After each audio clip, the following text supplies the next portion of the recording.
Very good evening all of you. मैं अजय कुमार सिंह विरासत academy के ऑनलाइन प्लेटफॉर्म पे आप सभी का हार्दिक स्वागत करता हूं।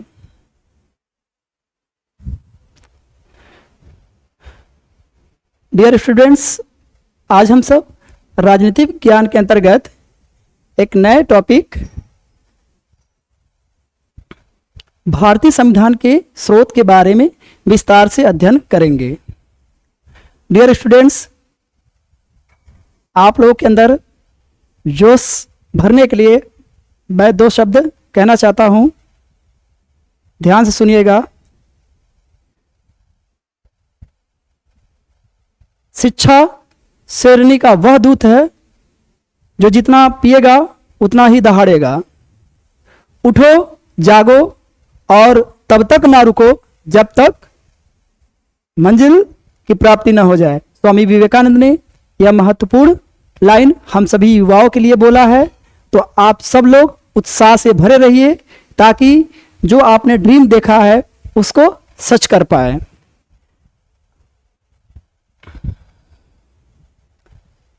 आपको पता है सीयूटी, यूजी और पीजी के लिए तैयारी हमारे विरासत एकेडमी में कराई जाती है और विभिन्न विषय जैसे इतिहास, भूगोल, राजनीति शास्त्र, गणित, विज्ञान, इसके अलावा अन्य विषय की तैयारी कराई जाती है।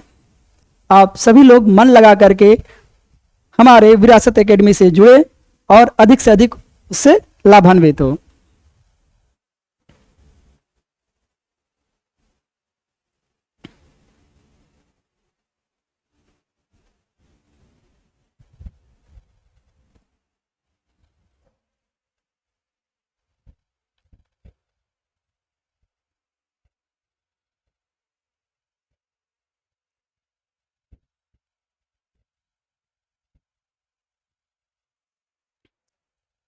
डियर स्टूडेंट्स, चलिए आज का सेशन शुरू करते हैं।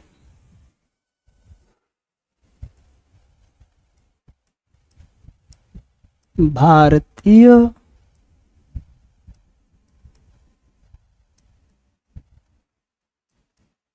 संविधान के स्रोत।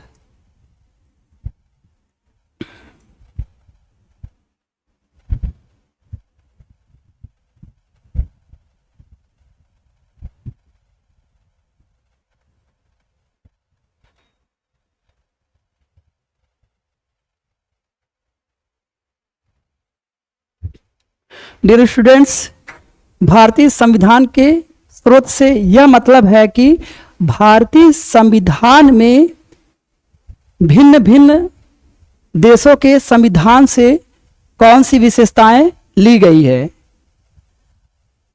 हमारा जो संविधान बना है उसमें कई देशों जैसे ऑस्ट्रेलिया के संविधान, अमेरिका के संविधान, ब्रिटेन के संविधान, कनाडा का संविधान, आयरलैंड का संविधान, जर्मनी का संविधान, दक्षिण अफ्रीका का संविधान, इन सभी देशों के संविधान से महत्वपूर्ण विशेषताएं हमारे भारतीय संविधान में लिया गया है।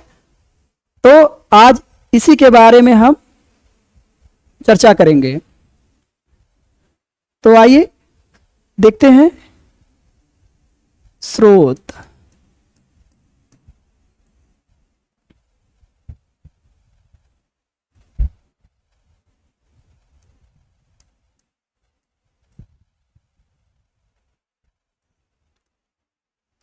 ली गई विशेषताएं।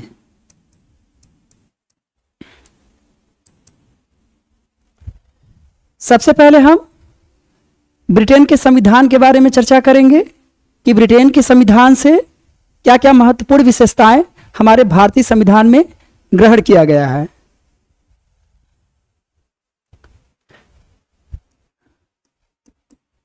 ब्रिटेन का संविधान,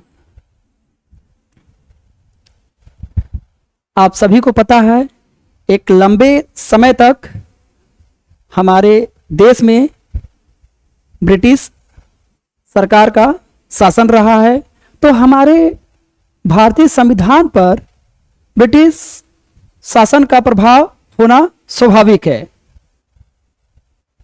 ब्रिटिश शासन ने हमारे देश में बहुत कुछ अच्छा कार्य भी किया है।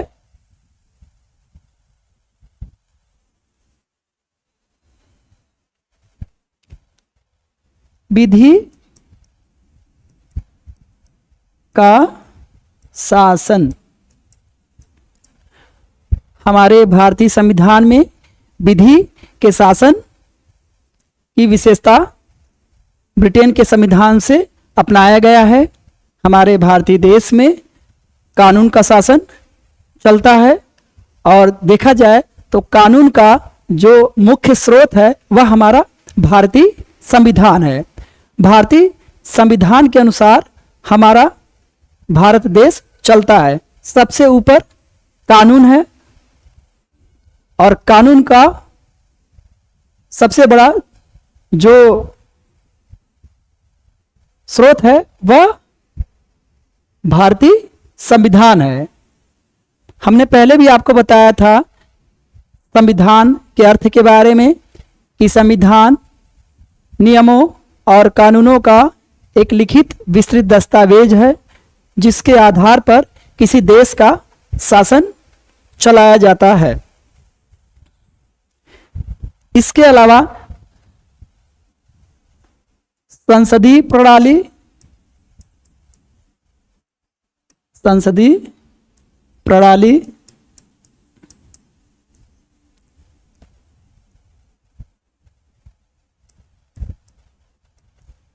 एकल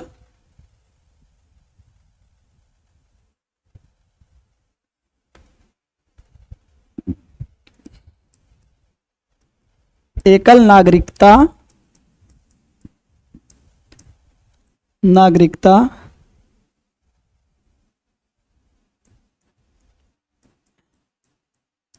कैबिनेट प्रणाली,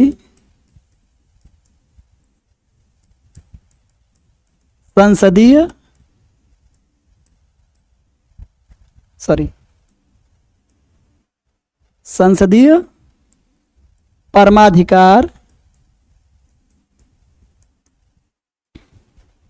परमाधिकार, ये सभी ब्रिटेन के संविधान की जो मुख्य विशेषताएं हैं वह हमारे भारतीय संविधान में समाहित किया गया है।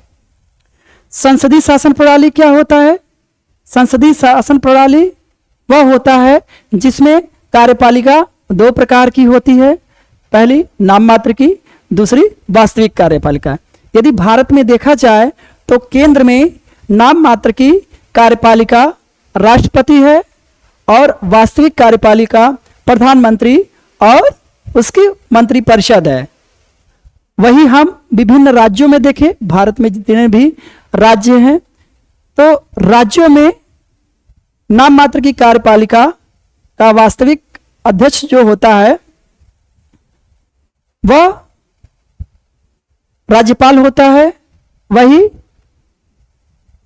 वास्तविक कार्यपालिका का अध्यक्ष मुख्यमंत्री और उसकी मंत्रिपरिषद होती है। एकल नागरिकता का सीधा सा मतलब है भारत में सभी व्यक्तियों को केवल एक नागरिकता प्रदान की गई है, अर्थात कोई भी व्यक्ति भारत का एक नागरिक है, उसको राज्य की नागरिकता नहीं प्रदान की गई है, बल्कि पूरे भारत की एक नागरिकता प्रदान की गई है। कैबिनेट प्रणाली को हम मंत्रिमंडलीय प्रणाली भी कहते हैं, अर्थात हमारे भारत देश में मंत्रिमंडलीय प्रणाली है। यहाँ पे कैबिनेट के माध्यम से, मंत्रिमंडल के माध्यम से शासन चलाया जाता है। मंत्रिमंडल का सीधा सा अर्थ होता है मंत्रियों का समूह। संसदीय परमाधिकार का अर्थ होता है कि हमारे भारतीय संसद में कुछ विशेषाधिकार प्राप्त है सांसदों को, और संसद को भी। संसद को यह अधिकार है कि वह अपनी कार्यवाहियों को गुप्त रख सके। आइए आगे बढ़ते हैं। भारतीय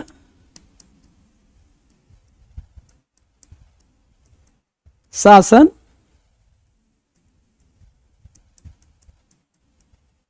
अधिनियम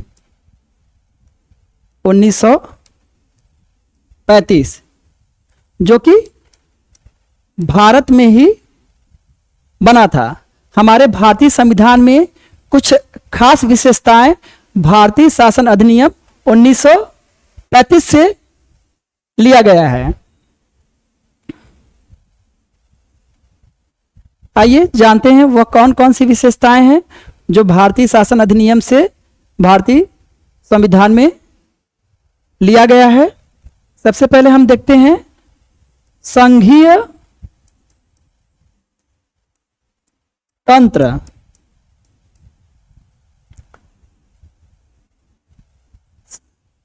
CAG, जिसको हम हिंदी में नियंत्रक और महालेखा परीक्षक कहते हैं।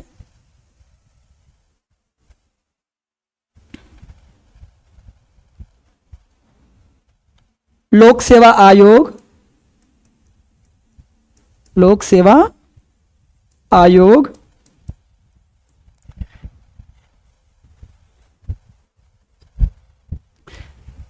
के अलावा आपातकालीन उपबंध, आपातकालीन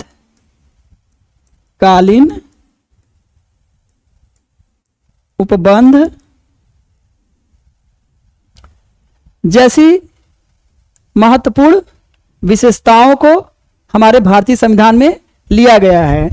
संघीय तंत्र, जैसा आप जानते हैं कि हमारा भारत देश जो है वह एक संघात्मक शासन प्रणाली वाला देश है।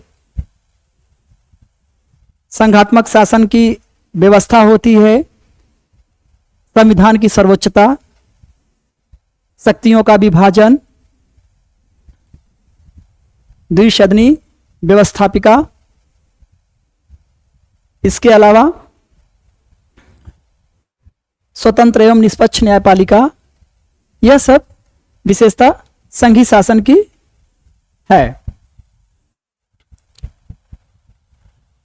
आपातकालीन उपबंध, हमारे यहां जब भी देश में संकट उत्पन्न होता है, चाहे बाह्य आक्रमण हो, चाहे कोई युद्ध हो,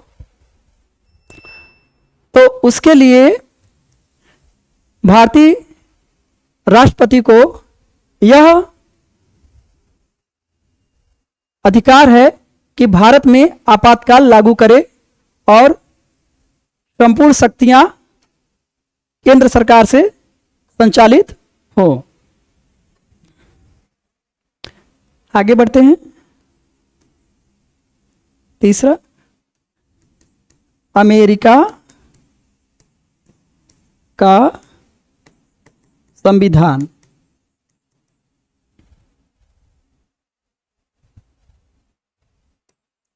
का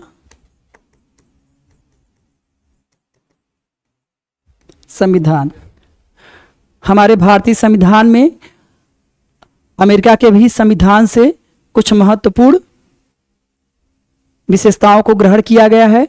आइए उसको भी देख लेते हैं।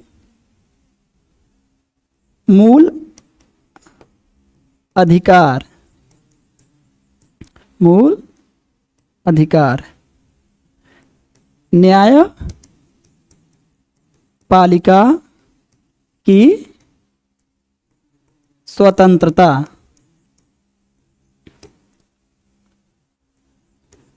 उच्च एवं सर्वोच्च न्यायालय के न्यायाधीशों को उनके पद से हटाया जाना।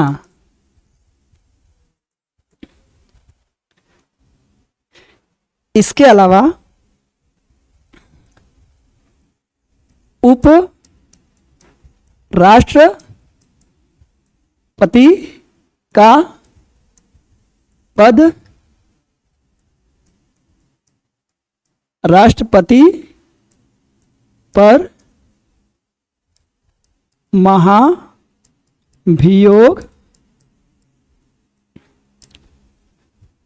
न्यायिक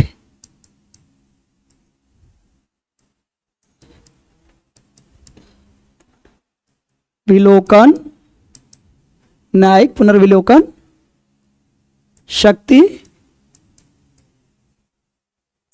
ये सभी विशेषताएं भारतीय संविधान में लिया गया है, जो कि अमेरिका के संविधान की महत्वपूर्ण विशेषता है। जैसे हम देखते हैं कि अमेरिका के संविधान से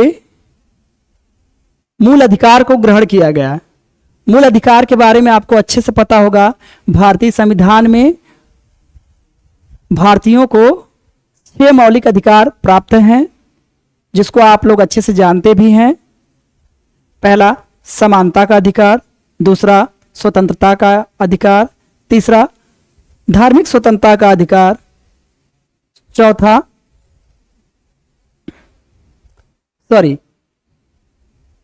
तीसरे नंबर पे धार्मिक स्वतंत्रता का अधिकार न होकर के शोषण के विरुद्ध अधिकार आता है।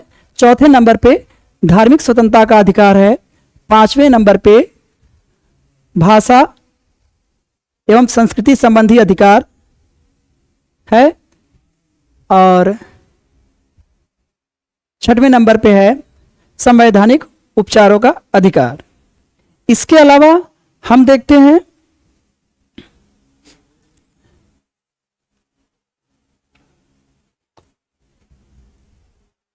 न्यायपालिका की स्वतंत्रता।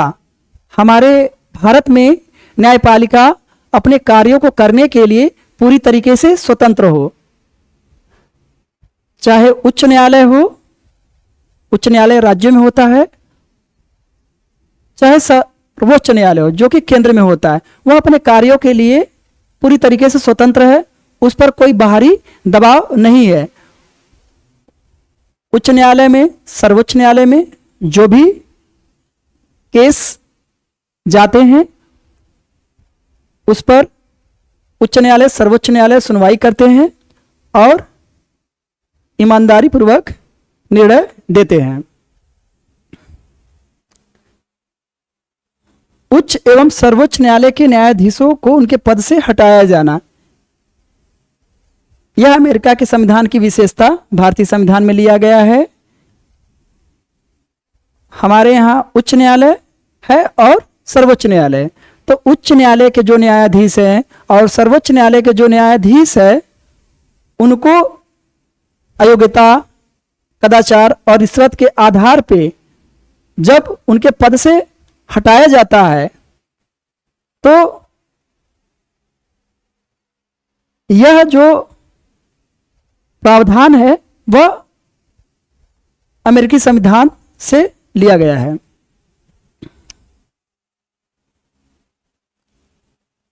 उपराष्ट्रपति का पद हमारे भारत में आपको पता है एक राष्ट्रपति है और एक उपराष्ट्रपति। तो उपराष्ट्रपति का पद, जिस पर उपराष्ट्रपति के लिए व्यक्ति निर्वाचित होते हैं,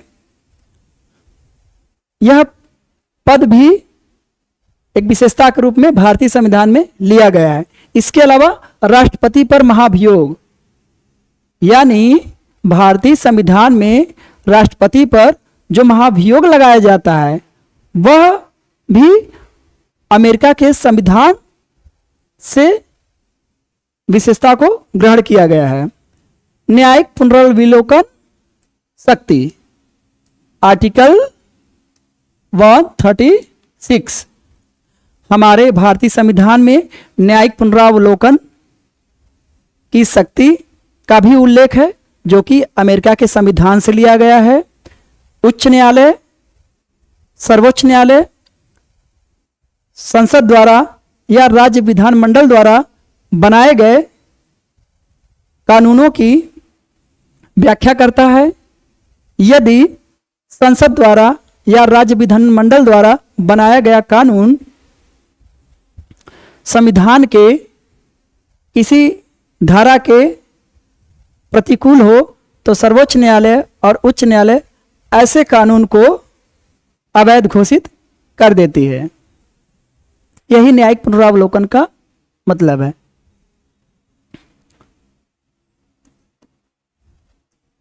आयरलैंड का संविधान।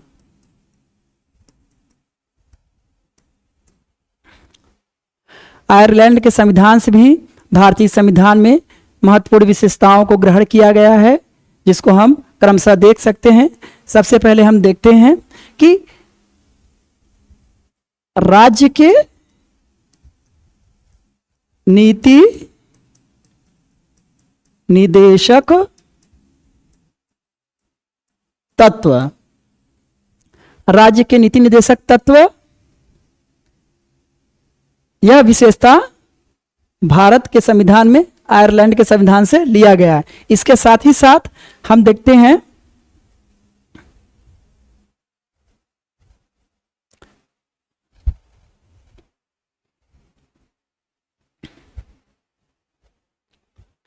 राज्यसभा के लिए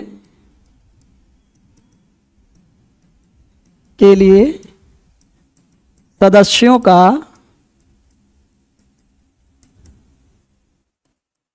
निर्वाचन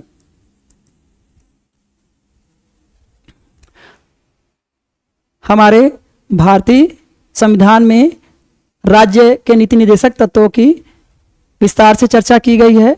भारतीय संविधान में अनुच्छेद 36 से लेकर के आर्टिकल 36 से लेकर के 51 तक राज्य के नीति निदेशक तत्वों की चर्चा की गई है, जिसमें यह बताया गया है कि राज्य जब भी जनता के हित में कोई भी नीति बनाए, कल्याणकारी नीति बनाए, तो वह इस राज्य के नीति निर्देशक तत्व को, जो कि संविधान में बताया गया है, उसको ध्यान में अवश्य रखे। राज्यसभा के लिए सदस्यों का निर्वाचन, राज्यसभा के लिए सदस्यों का निर्वाचन, यह भी महत्वपूर्ण विशेषता अमेरिका के आयरलैंड के संविधान से भारतीय संविधान में ग्रहण किया गया है।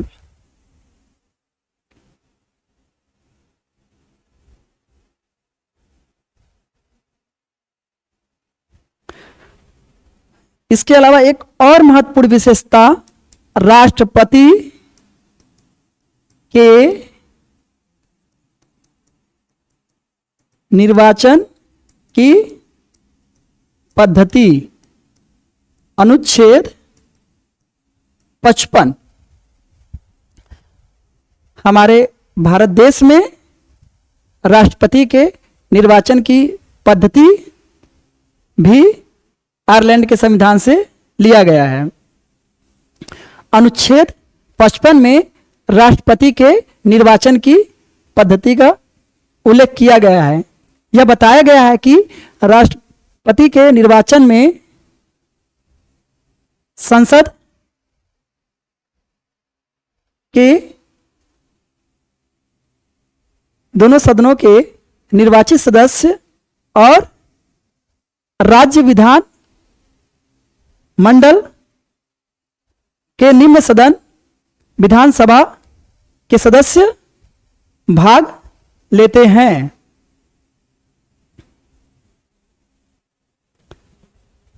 आइए आगे बढ़ते हैं। ऑस्ट्रेलिया का संविधान। ऑस्ट्रेलिया के संविधान से भी हमारे भारतीय संविधान में महत्वपूर्ण विशेषता को ग्रहण किया गया है, जिसमें हम देख सकते हैं समवर्ती सूची, समवर्ती सूची,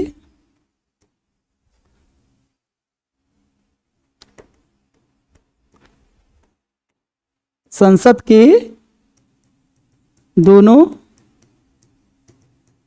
सदनों का संयुक्त अधिवेशन। यह दोनों विशेषता समवर्ती सूची, संसद के दोनों सदनों का संयुक्त अधिवेशन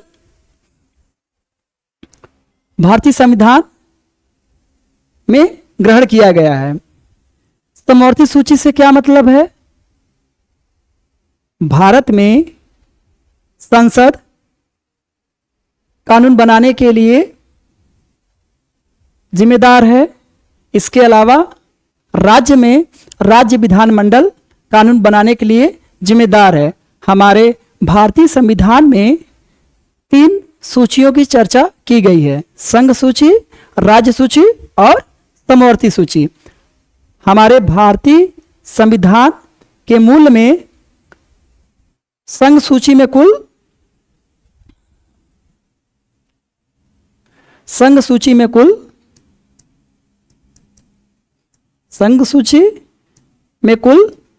97 विषय थे।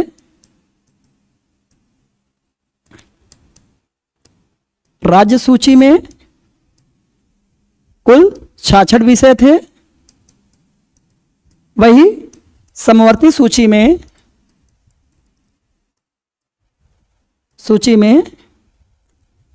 43 विषय थे। इन 3 सूचियों पर कानून बनाने का काम केंद्रीय व्यवस्थापिका संसद और राज्य विधानमंडल करते हैं। संघ सूची में जितने भी 97 विषय हैं, जैसे मैं आपको एक दो उदाहरण के तौर पे नाम बता देता हूं: यातायात, रेलवे, विदेश मामले, इन सभी महत्वपूर्ण विषयों पर केंद्रीय व्यवस्थापिका संसद कानून बनाती है। इसके अलावा राज्य सूची के जो 66 विषय है, उस पर कानून बनाने का काम राज्य विधानमंडल करती है। राज्य सूची के अगर विषय की बात किया जाए तो पुलिस, न्यायालय, पंचायती राज, यह सब राज्य सूची का विषय है। विषय देख लीजिए, यहाँ पे मैं 1-2 लिख दे रहा हूं: यातायात, रेलवे, विदेशी व्यापार, रक्षा भी हम ले लेते हैं, एक रक्षा भी संघ सूची का विषय है। राज्य सूची के अगर विषय की बात किया जाए तो मैंने जैसा बताया है, पुलिस,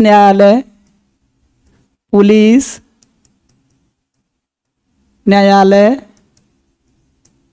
पंचायती राज इत्यादि।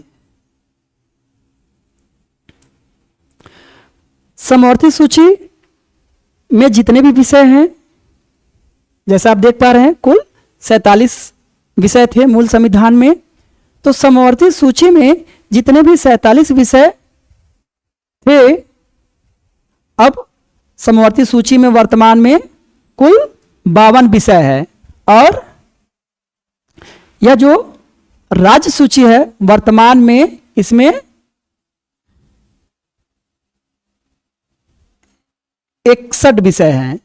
कितने विषय हैं? 61 विषय। आपको याद रखना है, अगर आपसे पूछा जाए परीक्षा में कि मूल संविधान में राज्य सूची में कुल कितने विषय थे, तो आप बताएंगे कि मूल संविधान में राज्य सूची में कुल 47 विषय थे।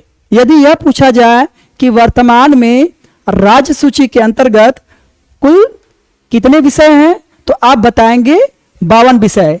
यह माइनर डिफरेंट हमेशा याद रखिएगा, कंफ्यूज मत होइएगा। और आपसे पूछा जाए परीक्षा में समवर्ती सूची में मूल संविधान में कितने विषय थे, तो आप बताएंगे 47 विषय थे। लेकिन अगर आपसे पूछा जाए वर्तमान में समवर्ती सूची में कुल कितने विषय हैं, तो आप क्या बताएंगे 52 विषय। वर्तमान में याद रखिएगा, वर्तमान में कुल 52 विषय है। तो समवर्ती सूची में जो विषय होता है उस पर कानून बनाने का कार्य केंद्रीय व्यवस्थापिका संसद और राज्य विधानमंडल करती है। एक चीज यहां पे याद रखिएगा, संसद द्वारा बनाया गया कानून और राज्य विधानमंडल द्वारा बनाया गया कानून, इन दोनों कानूनों में यदि कहीं मतभेद होता है समवर्ती सूची के विषय को लेकर, तो केंद्रीय व्यवस्थापिका संसद द्वारा बनाए गए कानून को वरीयता दी जाएगी। ठीक है, आपको समवर्ती सूची के बारे में समझ में आया। यह विशेषता ऑस्ट्रेलिया के संविधान की है जो कि भारतीय संविधान में ग्रहण किया गया है। और मैंने आपको पहले ही बताया कि राज्यसभा में सदस्यों का जो निर्वाचन होता है वह जो विशेषता है ऑस्ट्रेलिया के संविधान की है और ऑस्ट्रेलिया के संविधान से ही भारतीय संविधान में ग्रहण किया गया है।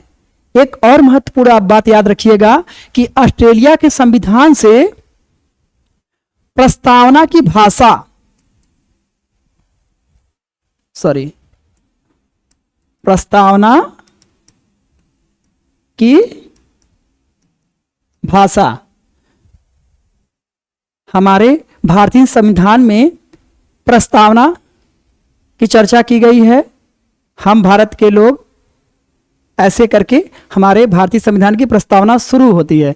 तो इस प्रस्तावना में जो भाषा ग्रहण किया गया है वह ऑस्ट्रेलिया के संविधान से ग्रहण किया गया है। इस बात को आप हमेशा याद रखेंगे।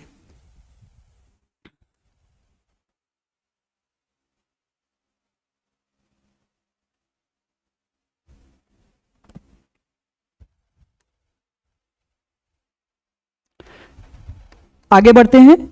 कनाडा का संविधान। कनाडा के संविधान की कुछ खास विशेषताएं हैं जिसको भारतीय संविधान में ग्रहण किया गया है। तो आइए जानते हैं कि कनाडा के संविधान में वह खास विशेषताएं क्या हैं। सशक्त केंद्र के साथ संघीय व्यवस्था।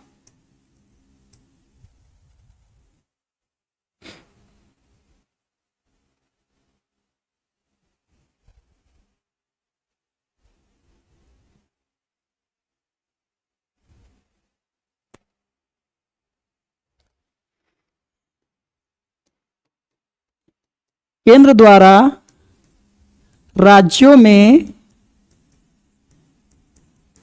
राज्य पालों की नियुक्ति।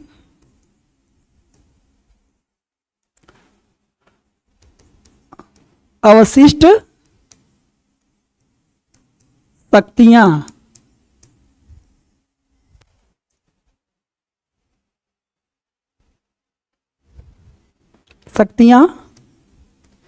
केंद्र में निहित होना। केंद्र में निहित होना यह कनाडा के संविधान की महत्वपूर्ण विशेषता है जिसे भारतीय संविधान में अपनाया गया है। सशक्त केंद्र के साथ संघीय व्यवस्था। कहने का तात्पर्य यह है कि हमारे भारतीय संविधान में संघ को अत्यधिक शक्तियां प्रदान किया गया है। ऐसा क्यों किया गया है? ऐसा इसलिए किया गया है, जैसा कि आपको पता है, जब जब भारत कमजोर हुआ है, विदेशी ताकतों ने भारत को गुलाम बनाया है, तो दूरदर्शी सोच रख करके हमारे भारतीय संविधान के निर्माताओं ने यह व्यवस्था किया कि भारत की एकता अखंडता को सुरक्षित बनाए रखने के लिए सशक्त केंद्र को बनाया जाए। तो एकात्मक शक्तियों को लेते हुए सशक्त संघ की स्थापना हमारे भारत देश में की गई है। इसलिए कहा भी जाता है कि भारत जो है अर्धसंघात्मक शासन व्यवस्था वाला देश है। यह स्टेटमेंट केसी वेयर ने कहा था कि भारत अर्धसंघात्मक वाला देश है, अर्थात यहाँ पे आधी विशेषताएं जो है कि संघात्मक शासन व्यवस्था की हैं और आधा विशेषता एकात्मक शासन व्यवस्था की है। इसलिए भारत को अर्धसंघात्मक शासन वाला देश बोला जाता है। केंद्र द्वारा राज्यों में राज्यपालों की नियुक्ति, यह विशेषता हम देखते हैं कि हमारे भारतीय संविधान में मौजूद है। आप देखते होंगे जितने हमारे यहाँ राज्य हैं वहाँ पे भारत के राष्ट्रपति राज्यपालों की नियुक्ति करते हैं। जैसे मैं एक छोटा सा एग्जाम्पल दूँ, अपना उत्तर प्रदेश है, उत्तर प्रदेश की राज्यपाल आनंदीबेन पटेल हैं।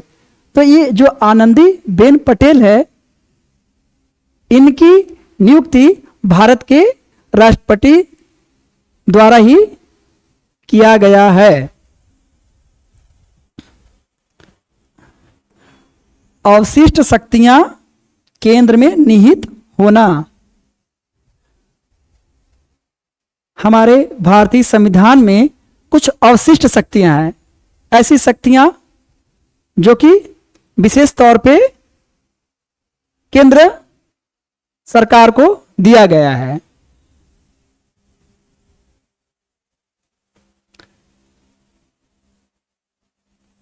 आइए आगे बढ़ते हैं।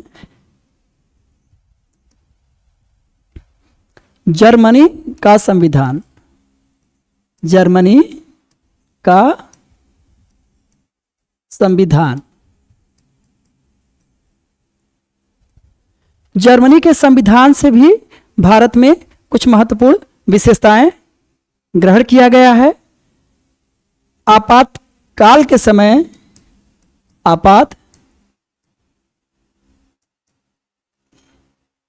काल के समय मौलिक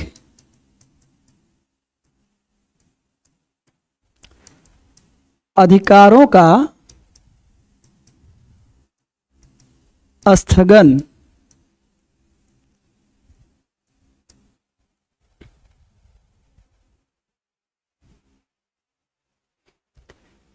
आपातकाल के समय मौलिक अधिकारों का स्थगन, इसका मतलब यह है कि भारत में जब भी कोई संकट उत्पन्न होता है जिससे भारत देश को खतरा महसूस होता है, भारत की एकता और अखंडता खतरे में पड़ जाती है। जैसे आपने देखा होगा 1962 में चाइना ने भारत पर युद्ध किया था। इसके अलावा 1971 में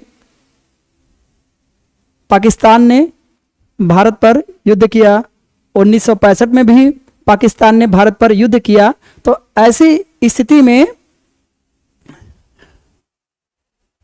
भारत के राष्ट्रपति द्वारा आपातकाल की घोषणा की गई थी और इस आपातकाल की जो घोषणा राष्ट्रपति द्वारा किया गया तो इसका अनुमोदन भारतीय संसद द्वारा किया गया था।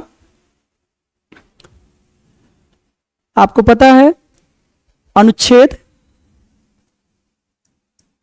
अनुच्छेद 352,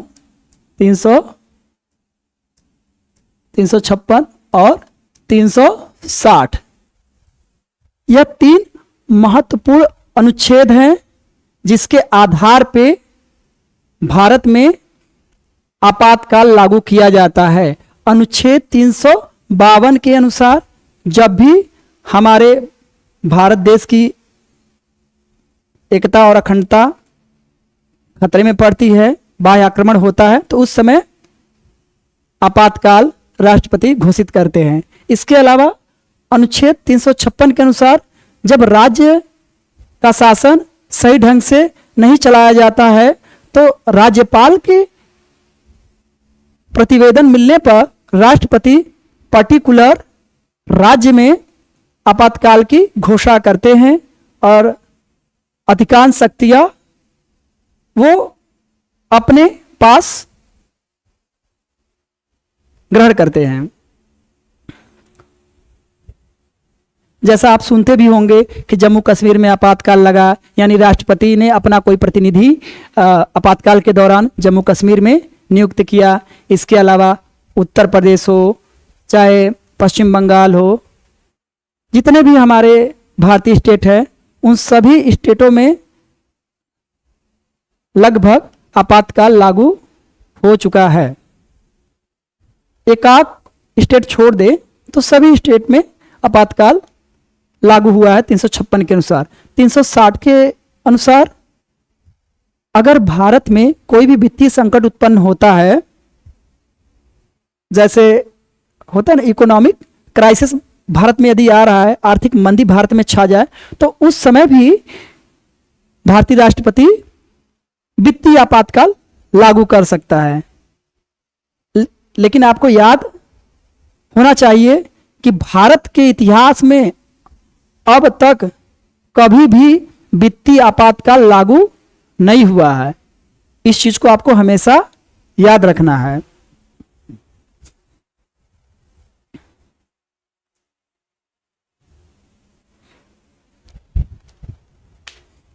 आगे बढ़ते हैं। जापान का संविधान। जापान के संविधान से भी भारतीय संविधान में महत्वपूर्ण बातों को ग्रहण किया गया है, अर्थात विशेषताओं को ग्रहण किया गया है। आइए देखते हैं जापान के संविधान से वह कौन सी विशेषता है जो भारतीय संविधान ने ग्रहण किया है। विधि द्वारा स्थापित प्रक्रिया।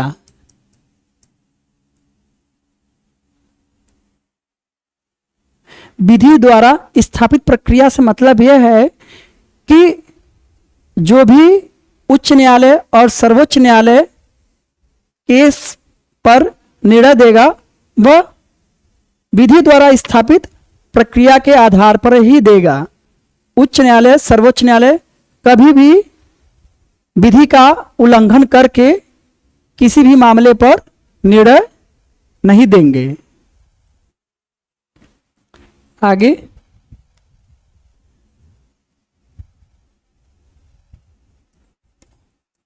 रूस का संविधान। रूस का संविधान आप जानते होंगे कि भारत के संविधान में रूस के संविधान से भी कुछ विशेषताओं को ग्रहण किया गया है। हम ये जानते हैं कि जब 1917 में रूसी क्रांति हुआ था तो वहाँ के एक प्रसिद्ध नारा हुआ करता था, स्वतंत्रता, समानता और बंधुत्व। तो यही विशेषता जो रूस के में देखने को मिलती है भारत के संविधान में ग्रहण किया गया। स्वतंत्रता, समानता और बंधुत्व, याद रखिएगा।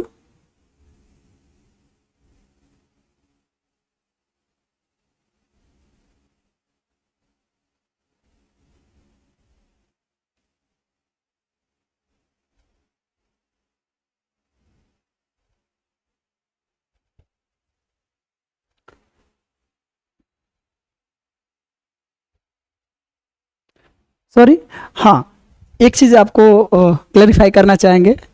मैंने गलती से लिख दिया रूस का संविधान, जबकि वह फ्रांस का संविधान है। फ्रांस के संविधान से स्वतंत्रता, समानता और बंधुत्व की विशेषताओं को ग्रहण किया गया था। फ्रांस का संविधान, फ्रांस का संविधान से स्वतंत्रता, समानता और बंधुत्व की विशेषताओं को ग्रहण किया गया था।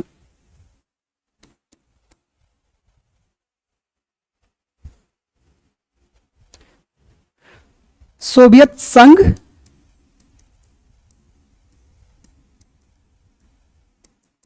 का संविधान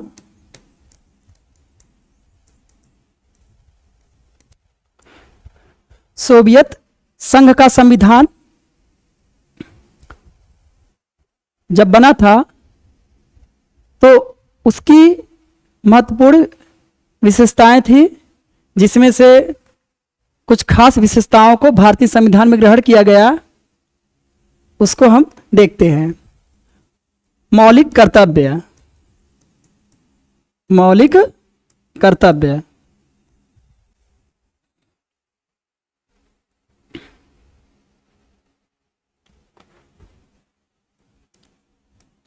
प्रस्तावना में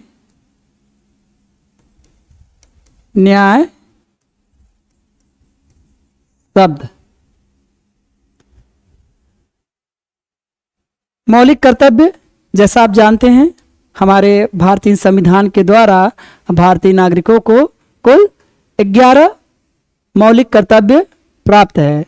जैसे आपने देखा होगा बुक्स में और सुना भी होगा कि संविधान के नियमों का पालन करना, राष्ट्रगान, राष्ट्रध्वज का आदर करना, प्राकृतिक पर्यावरण की रक्षा करना, वैयक्तिक एवं सामूहिक उत्कर्ष का प्रयाग करना, 6 से 14 वर्ष तक के बच्चों को अनिवार्य रूप से स्कूल भेजना माता पिता की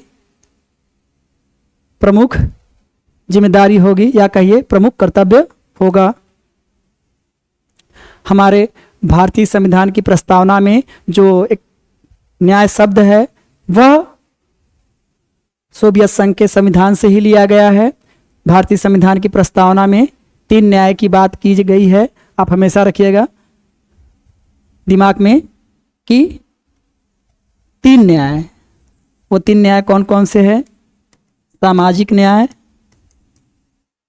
सामाजिक न्याय, दूसरा है आर्थिक न्याय, आर्थिक न्याय, और तीसरा है राजनीतिक न्याय। 1 2 3।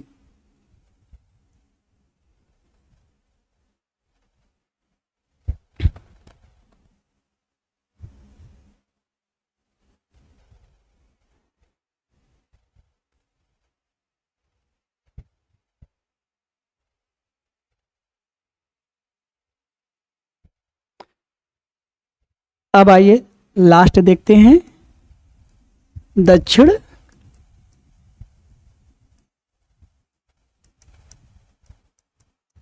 अफ्रीका का संविधान।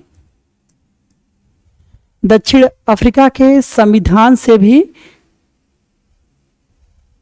कुछ विशेषता भारतीय संविधान में ग्रहण किया गया है। उसमें जो सबसे महत्वपूर्ण विशेषता है वह है संविधान में संशोधन की प्रक्रिया। संविधान में संशोधन की प्रक्रिया। आपको पता है कि हमारे भारतीय संविधान में जो संशोधन होता है उसकी चर्चा भारतीय संविधान के भाग 20 में किया गया है। भाग 20 और अनुच्छेद 368 में उल्लेख है कि भारतीय संविधान में संशोधन करने के लिए 3 विधियां अपनाई जाती है। संसद के साधारण बहुमत से 3 विधि है जो कि भारतीय संविधान में संशोधन करने की है। पहला है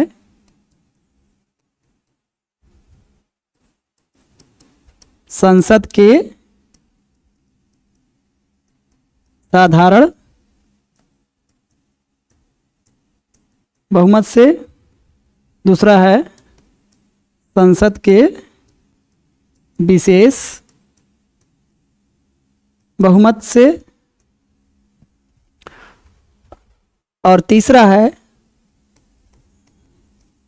संसद के विशेष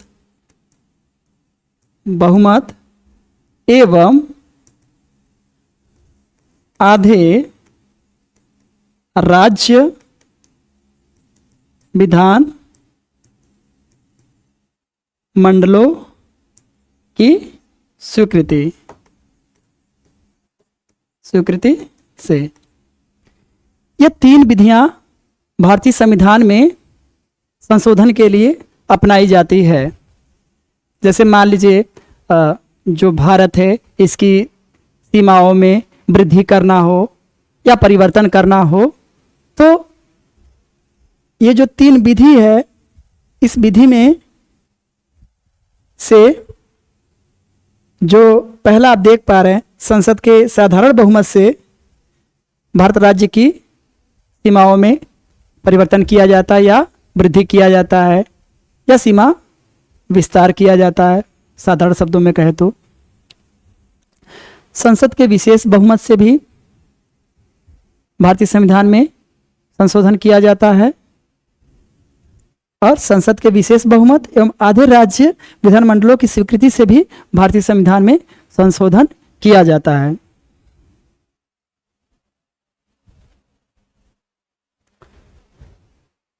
तो डियर स्टूडेंट्स, हम आशा करते हैं कि आज का जो लेक्चर है भारतीय संविधान के स्रोत, वो आप लोगों को अच्छे से समझ में आया होगा। तो आज का सेशन यहीं पर खत्म करते हैं। आप सभी का बहुत बहुत धन्यवाद।